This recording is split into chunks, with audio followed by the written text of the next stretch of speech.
슬슬 확인해 볼까? 나는 한 침대에서 자고 있던 남자가 깨지 않도록 조심히 몸을 움직이기 시작했다.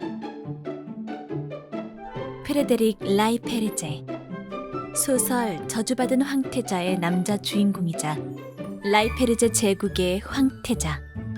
그가 근육으로 빚어진 몸을 드러내며 자고 있었다. 고맙기도 하지. 조금이라도 상냥하게 대해줬다면 수려한 얼굴에 마음을 빼앗겼을 텐데. 책의 빙의에 인생 2회차라고 해도 나는 얼굴에 약했으니 말이다. 그의 얼굴은 특히나 근사했기 때문에 마음이 동하지 않도록 주의해야 했다. 내가 그와 사적인 만남을 갖는 것은 오늘이 마지막이기 때문이었다. 나는 조심조심 몸을 움직였다. 잠들기 전에는 그가 나를 뒤에서 끌어안고 있었던 것 같은데 자는 사이 자세가 바뀌었는지 그는 내 옆에 누워있을 뿐 손도 잡고 있지 않았다. 나를 격정적으로 탐했던 것 치고는 상당히 남남 같은 자세였다. 씻고 나와. 고작 4글자로 제게 안기라는 뜻을 전한 그가 나를 소중히 안고 있을 것이라고 기대하진 않았지만 어쩐지 조금 기분이 상했다. 나중에 그의 연인이 될 여자는 이 무심한 말투와 둔감함 때문에 얼마나 많은 상처를 받을까? 졸졸 따라다니는 게 꼭 개 같군. 일전에 그가 내게 했던 말이 떠올라 미간이 찌푸려졌다. 하지만 나는 그의 저주를 풀어주기 위해서 의도적으로 접근한 것이기 때문에 해당 사항이 없었다. 자기가 엉망으로 만든 몸과 제 몸이 바뀌었다는 걸 알면 얼마나 당황할까? 지금의 데릭은 자신이 저주받았다는 것을 모르니 더 당황할 것이다. 그 장면을 얼른 보고 싶었으므로 나는 데릭과 닿아있던 몸을 완전히 떼어냈다. 순간 머리가 욱신거려 반사적으로 눈을 감았다. 그리고 눈을 떴을 때 나는 천장을 바라보고 있었다. 진짜 몸이 바뀌었잖아. 알고는 있었지만 실제로 해보니 신기하네. 허리깨가 뻐근한 것만 빼면 몸은 놀라울 정도로 가벼웠다. 지금 내가 차지하고 있는 게 내 몸이 아니라 데릭의 몸이기 때문이었다. 나는 천장을 향해 있던 얼굴을 옆으로 돌렸다. 갓 만개한 장미의 꽃잎처럼 아름다운 머리카락이 물결치고 있었다. 그림자가 드리울 만큼 길고 풍성한 속눈썹. 아이리니아 챈들러. 제국에서 가장 아름답다고 칭송받는 챈들러 공작가의 막내딸이 내 옆에 누워 있었다. 바로 원래 내 몸이었다. 지금으로부터 약 15년 전 대학생이던 내가 6살이던 아이린의 몸에 빙의했을 때 거울을 보고 얼마나 감탄했던가. 슬슬 황태자비 간택 이야기가 나오니 자연스럽게 멀어지기 시작해야지. 더 엮였다간 귀찮아질 테니. 처음부터 멋대로 움직이면 여자 쪽이 얼마나 고통스러운지 느끼시길 바라요, 전하. 나는 속으로 생각한 다음 침대에서 일어났다. 커다란 계획의 첫 단추가 잘 끼워졌다고 기뻐하다가 이를 망칠 수야 없었다. 내가 황태자의 몸을 훔쳐 달아나는 미친 짓을 하게 된 데에는 다 이유가 있었다. 저주받은 황태자는 소위 말하는 고수의 로맨스 소설이었다. 짧게 요약하자면 마법사에게 저주를 받은 황태자가 자신의 저주를 풀어준 여주인공과 사랑에 빠진다는 내용이었다. 그리고 내 가문인 챈들러 공작가는 데릭의 저주가 풀리기 전에 반역죄로 멸문을 선고받는다. 의술의 뜻이 있던 내 첫째 오라버니 세드릭은 독성이 있는 풀을 다려 올렸다가 딱 걸려버렸다. 몇 년 후에는 저주 해제 효과가 있다고 입증받는 풀인데 말이지. 책에는 광기에 사로잡힌 폭군이 챈들러가의 구성원들을 모두 죽이는 장면이 길게 묘사되었다. 우습게도 나를 포함한 챈들러 가문이 떼죽음을 당한 후에야 여주인공이 데릭을 말끔히 치료해줄 예정이었다. 해서 나는 이 세계에 떨어진 후로 줄곧 데릭의 저주를 풀 방법에 대해 생각했다.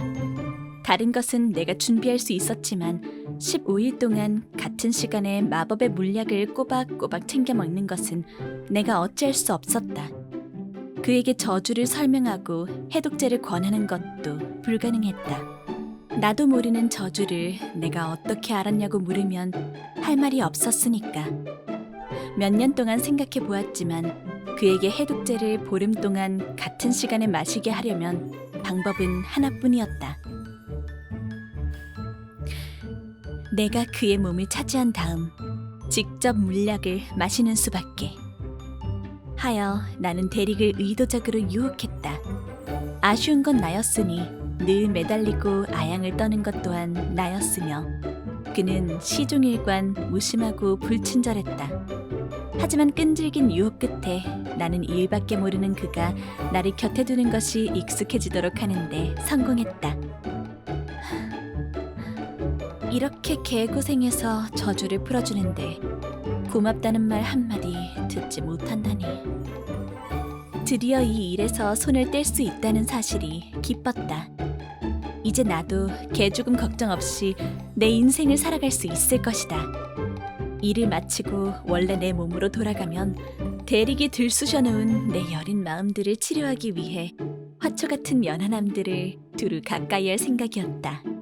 나는 데릭이 자는 사이 방에서 빠져나가기 위해 바닥에 허물처럼 떨어진 옷을 주워 입기 시작했다.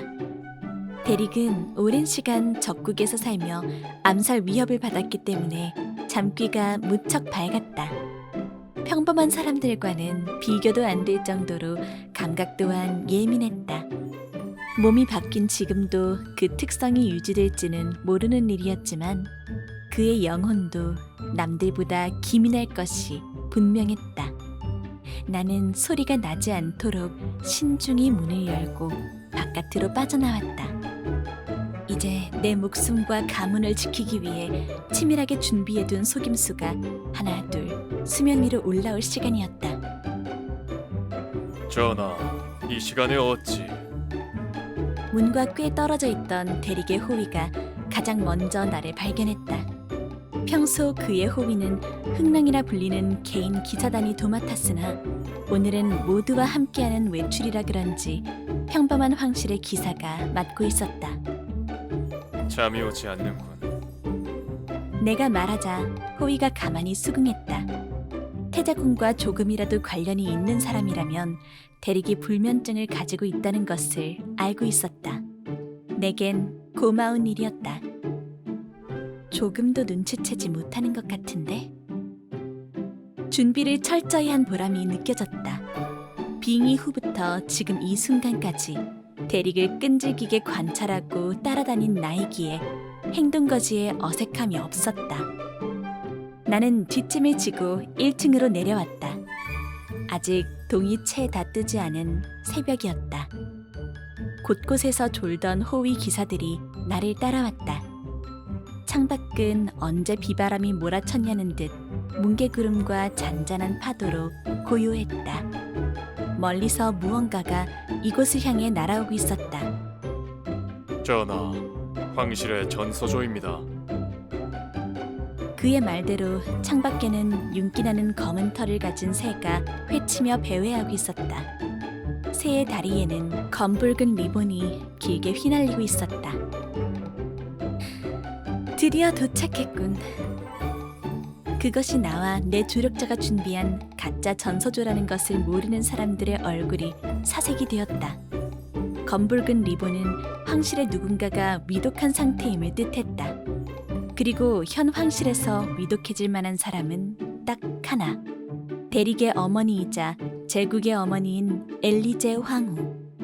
그 사실을 알기에 나는 낮고 차가운 데릭의 목소리로 말했다. 먼저 돌아간다. 이렇게 한다면 잠에서 깬 대릭은 내 몸에 갇혀 도대체 무슨 일이 일어났는지 상황을 파악하지 못할 것이 분명했다. 만족스러운 결론이었다. 시종일관 무표정을 유지하며 코트를 걸치던 내게 체르빌 후작이 다가와 넌지시 물었다. 전하, 챈들러 공장 영예가 아직 자고 있습니다. 그래서 의 뜻을 담아 그를 바라보자 후작은 이런 반응일 줄 알았다는 듯 수긍했다. 전달하라고 하신 물건들은 시녀들에게 맡기도록 하겠습니다. 보나마나 시종들이 적당히 고른 선물이겠지. 그 선물을 자신이 돌려받을 테니 얼마나 어이없을까. 나는 그의 일에 신경을 끄기로 했다. 황궁으로 돌아갈 사람들이 로비에 모였다. 선장을 선두로 별장을 나서려던 그때 등 뒤에서 예상치 못한 목소리가 들려왔다. 잠깐, 이게 대체 무슨... 쉬고 갈라진 데다 잠 때문에 몽롱한 목소리. 바로 내 몸을 차지한 대릭이 내는 목소리였다.